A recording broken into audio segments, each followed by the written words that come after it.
Tujuan survei usaha adalah pertama, melengkapi data dan informasi yang ada pada dokumen kredit yang diajukan. Kedua adalah verifikasi data dan informasi dari interview yang akan dilakukan. Ketiga, menggali informasi, potensi, dan prospek bisnis. Keempat, mengenal manajemen perusahaan dari mitra usaha dan lain-lainnya. Untuk melakukan survei usaha secara baik, maka suatu kunjungan harus direncanakan beberapa hari sebelumnya dan ada kalanya dilakukan secara mendadak untuk menghindari rekayasa.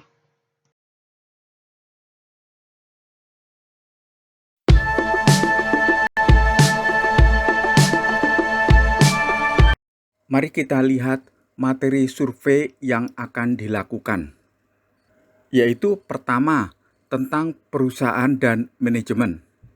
Mulai dari perusahaan. Kesatu adalah legalitas perusahaan, yang akan dilakukan konfirmasi apakah usaha ini merupakan usaha pribadi atau bukan berbentuk badan hukum. Bila berbentuk badan hukum, harus dikonfirmasikan dokumen akta badan hukumnya dan izin usaha dan izin lingkungannya. Kedua, pengalaman, yang harus dikonfirmasi pengalaman menjalankan usaha yang diajukan kreditnya. Jadi bila pabrik roti ini mengajukan kredit, yang dianalisa adalah usaha menjalankan pabrik roti ini, bukan usaha lainnya, misalnya usaha properti dan lain-lainnya. B. Pengendali manajemen. Harus dilakukan konfirmasi siapa pengendali utamanya, apakah manajemen keluarga ataukah profesional. Proses manajemen administrasi dan keuangan. Proses ini harus sesuai dengan ketentuan yang ada, agar laporan keuangannya sesuai dengan standar akuntansi yang ada. Kemudian pengalaman manajemen menjalankan usahanya. Bila manajemennya baru, harus dikonfirmasikan pengalaman manajemen sebelumnya di perusahaan lain atau perusahaan sebelumnya. Kemudian pada survei usaha ini dilakukan observasi terhadap lokasi, yaitu terhadap lingkungan usahanya. Apakah lokasi usaha ini terletak di kawasan usaha? Bagaimana kondisi jalan menuju tempat usaha? Bagaimana kondisi infrastruktur sekitar tempat usaha?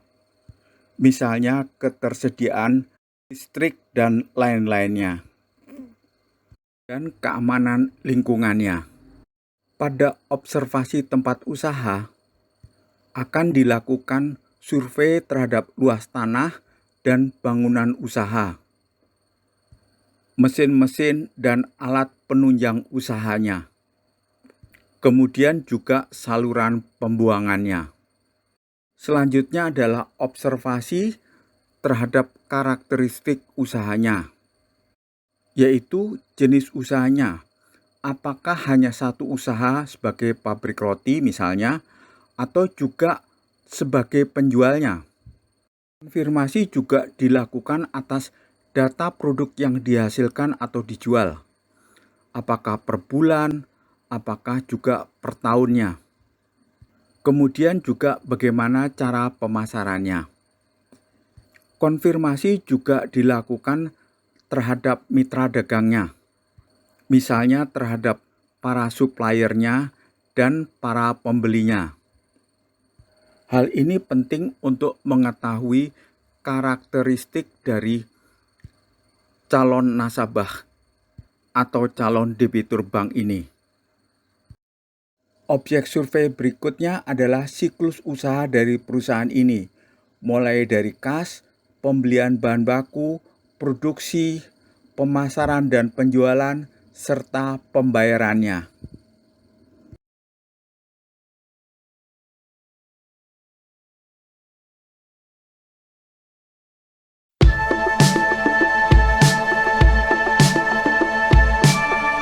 Pada analisa usaha, kita membahas jenis usaha, apakah termasuk produsen, perdagangan, jasa murni atau jasa non-murni.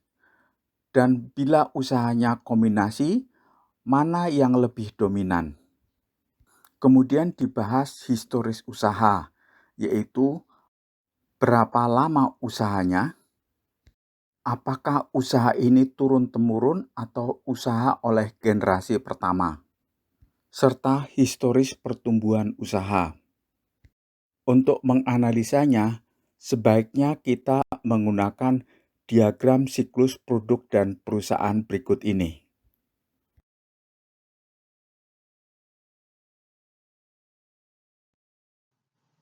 Pada tahap pelaksanaan usaha, faktor pertama adalah manajemen risiko keuangan, yaitu identifikasi, analisa, dan mengelola risiko keuangan serta mitigasinya. Risiko pada pabrik roti ini adalah satu, produk, yaitu keunggulan, kualitas, harga, dan skala ekonomis. Kedua, pasokan, kontinuitas pasokan, bahan baku, produk, dan kontinuitas pemasoknya. Ketiga, komponen produksi, yaitu kompetensi SDM, alat produksi mesin, dan teknologi. Keempat, perilaku penjualan, apakah penjualan langsung atau tidak langsung, apakah musiman atau tidak, bagaimana distribusinya, e-commerce atau bukan, dan cara promosinya. Kelima adalah tunggakan piutang. Pada survei siklus usaha, pada produk, kita melihat keunggulan produk ini dibandingkan produk lainnya. Posisi produk ini di pasaran roti sejenis baik di kelas atas dan bawah. Dari segi kualitas, kita lihat berapa lama produk ini bisa bertahan, apakah seminggu, apakah 3 hari. Kemudian harga jual ke toko, berapa harga rata-rata per buah rotinya, dan berapa harga roti saingannya. Berikutnya, skala ekonomis, berapa rata-rata produksi roti per hari dan per bulannya, dan apakah sesuai permintaan pasar, produksi kapasitas mesin, dan SDM yang ada. Kemudian kita lihat pasokan kontinuitasnya bahan baku produk. Apakah kontinuitasnya tersedia paling tidak 3 bulan mendatang. Kemudian bahan baku import ataukah lokal. Selanjutnya kontinuitas pemasok. Ada beberapa pemasok di sekelilingnya.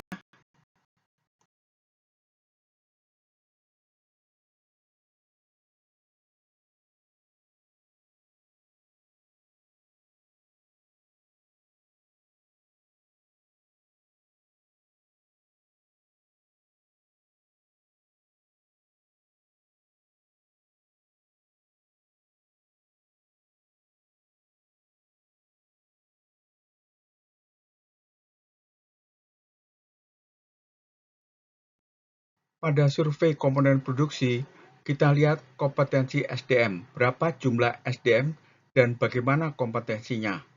Pada alat produksi, kita lihat kapasitas mesin produksinya. Pada teknologi, kita lihat teknologi mesinnya apakah sudah computerized ataukah masih manual. Bila masih manual, perhatikan aliran proses produksinya. Selanjutnya, kita lihat perilaku penjualan. Apakah penjualan langsung atau tidak langsung ke konsumen? Bila bukan penjualan musiman, berapa kali penjualan setiap minggunya? Distribusi, apakah punya jaringan distribusi sendiri?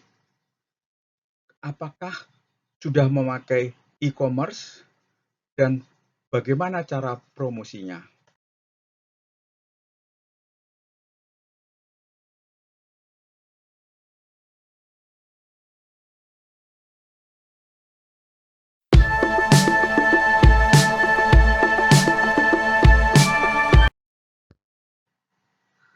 Pada survei siklus usaha, biaya dan penerimaan pembayaran, kita mulai dari survei pembayaran sebagian dan hutang usaha kepada pemasok dan supplier. Kita periksa pembukuannya. Kemudian kita memeriksa harga pokok penjualan, yaitu biaya bahan baku dan biaya produksinya, termasuk gaji buruh. Selanjutnya, kita survei inventory rata-rata yang formulanya adalah bahan baku dibeli, dikurangi bahan baku dipakai, ditambah produk jadi belum terjual, dan berapa nilai rata-rata inventorinya. Selanjutnya pada tahap penjualan, kita lihat biaya umum, berapa biaya pemasaran, gaji admin, dan lain-lainnya. Selanjutnya, kita lihat siapa pembelinya, apakah bonafit ataukah tidak. Dan selanjutnya, pada tahap pembayaran, kita melihat pembayaran sebagian dan piutang usahanya, yang kita lihat pada buku piutang usaha. Pada analisa laporan keuangan, pertama kita membahas pola perkembangan atau tren laporan keuangan, yaitu penjelasan komponen-komponen penting, piutang dan hutang usaha, inventory, hutang jangka pendek dan panjang, hutang biaya, penjualan, harga pokok penjualan, biaya-biaya, dan lain-lainnya. Penjelasan analisa rasio keuangan. Perbandingan laporan keuangan minimal 2 tahun berturut-turut. Penjelasan analisa rekening koran. Dan penjelasan faktor-faktor penyebab perbedaan antara analisa rekening koran dengan laporan keuangan. Jika harus membuat proforma laporan keuangan, tetap harus berusaha mendapatkan info pola perkembangan laporan keuangan selama ini. Analisa kedua yaitu kebutuhan modal kerja yang berdasarkan dari formula piutang usaha ditambah inventory dikurangi hutang usaha ditambah hutang biaya. Ketiga adalah analisa kemampuan membayar, yaitu dengan metode laba operasi dan metode arus kas.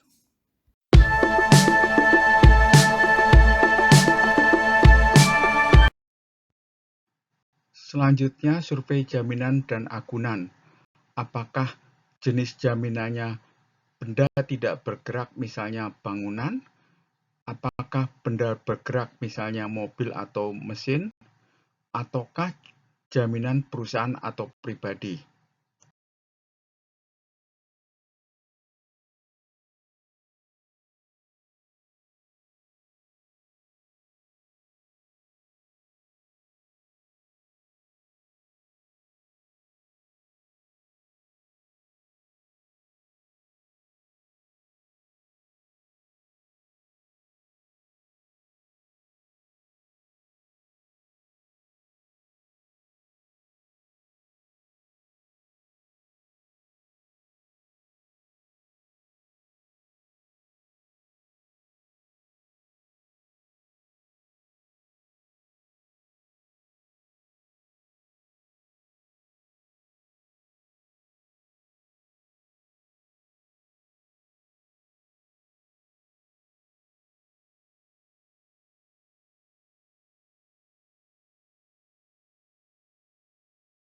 Berikut ini adalah tipikal laporan survei usaha yang terdiri dari perusahaan dan manajemennya, survei terhadap lokasi, dan karakteristik usaha.